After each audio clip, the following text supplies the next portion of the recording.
Patricia Kalitsky, a 16-year-old junior in high school, and Lloyd Duane Bogle, an 18-year-old airman stationed at Malmstrom Air Force Base, went on a date in Great Falls on January 2, 1956. However, as the night continued and the temperature dropped, the young pair failed to come home. Their abduction sparked a curious and intriguing case that would go unresolved for more than 6 decades. Patricia and Duane's friendship had bloomed only a month before, during Patricia's cousin's wedding. Despite their brief romance, the two youngsters looked to be truly in love, spending a significant amount of time together. They were last spotted leaving Pete's Drive-In restaurant in Great Falls about 9 p.m. on the evening of their disappearance. Their intended destination was a well-known lover's path off Central Avenue near Wadsworth Park. Concerns were raised among Patricia's parents when Patricia and Duane did not come home as scheduled. Initially, they considered elopement, prompted by Patricia's older sister, who had eloped about the same age. However, as the days passed with no news from the young couple, their concern grew.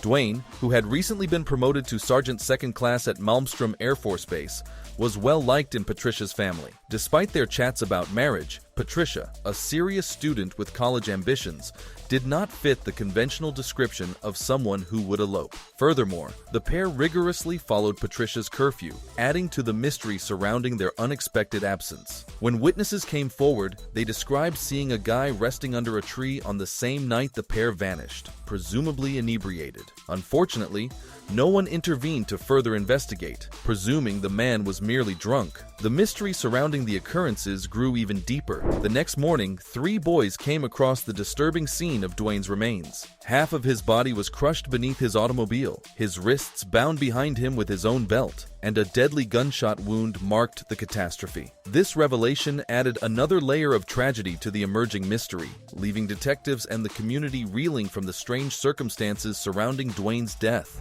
These bleak details formed a striking picture of a crime that went beyond a mere disappearance. The posture of Duane's body suggested a purposeful act of violence, adding a dark element to an already confusing case. The community's shock and despair were obvious as they coped with the unexpected and terrible conclusion to what appeared to be an average evening for the young couple. Patricia's remains were recovered a day later on January 3, 1956, in a steep ravine about 8 miles from where Duane's body was located. She was completely dressed and standing on the brink of a 20-foot embankment just off a highway 6 miles northwest of central Montana. Due to the discovery of an expensive camera and a $5 cash in Duane's hands, initial evaluations ruled out robbery and sexual assault. Nevertheless, further finds contradicted these judgments. Patricia's autopsy found evidence of a possible sexual assault, as well as blunt force trauma wounds, indicating a fight. Despite these disturbing facts, investigators faced obstacles in their quest for the truth. A possible suspect linked to Chinese-style executions was questioned in the days following the victim's discovery. However, this lead proved ineffective, and the suspect was eliminated in 1989. Sergeant John Cadner took up the long unsolved case in 2012. In 2019, DNA evidence from Patricia's vaginal swab, which was acquired in 2001, was successfully replicated. This DNA sample was then linked to the CODIS and open-source DNA databases, indicating a match with Kenneth Gould, a former suspect who died in 2007. Kenneth Gould, a Great Falls native, married at 25 and maintained a nomadic existence, frequently uprooting his family. Surprisingly, he had no obvious link to Patricia or Duane other than living near Patricia's parents at one point. Despite the lack of a concrete link, Kenneth Gould was a suspect in the first inquiry. Gould's daughter assisted investigators by giving DNA for comparison.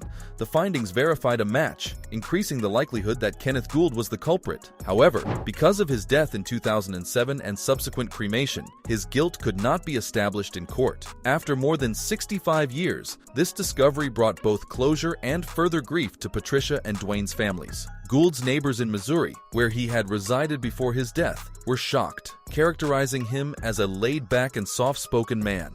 The motivation for the crime remained a mystery, buried alongside the victims. After decades of uncertainty, the families were finally notified of the case's prospective outcome. This bittersweet moment helped them to process the complicated emotions associated with the catastrophe. While the identification of Kenneth Gould as the most probable suspect brought answers, it also served as a jarring reminder of the years that had gone by and the wounds that had never healed completely. After decades of uncertainty, in reflecting on the inquiry, Sergeant Cadner underlined the tireless efforts of detectives who poured their hearts and souls into solving the case.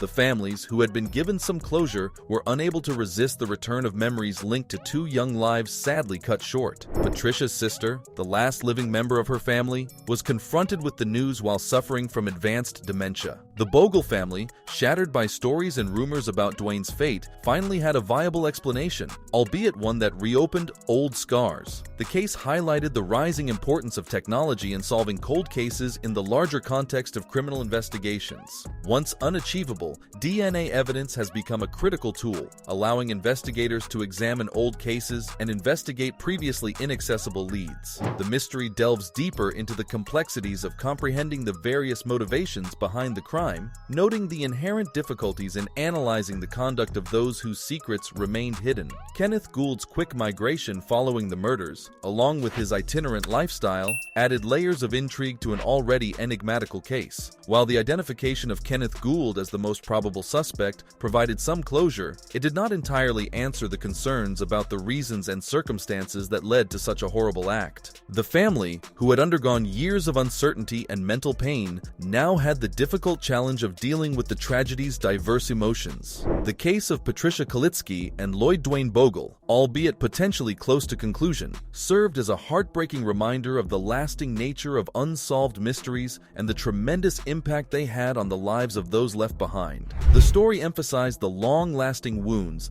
that such incidents leave on the hearts and souls of the afflicted families, underscoring the significance of closure in the face of unfathomable loss. As the mystery progressed, it became clear that the identification of Kenneth Gould as the likely murderer was an important milestone, but it did not fully clarify the motivations that led to Patricia and Duane's horrible deaths. After years of uncertainty, the families were now met with a complex combination of relief, loss, and the rekindling of bitter memories. The mystery highlighted technology's expanding involvement in the inquiry, emphasizing how advances in forensic procedures, notably DNA analysis, had the potential to resurrect cold cases. Cases like Patricia and Duane's carried the promise of long-awaited answers in an era when scientific techniques might revisit the past and discover critical evidence. Thus, the mystery emphasizes the significance of technology in giving closure to families and putting a light on history's darkest corners. The unresolved mystery of Patricia and Duane's fate became a focal point in investigating the intricacies of human behavior and the tremendous impact of unsolved murders on the lives of those left behind. The mystery intertwined history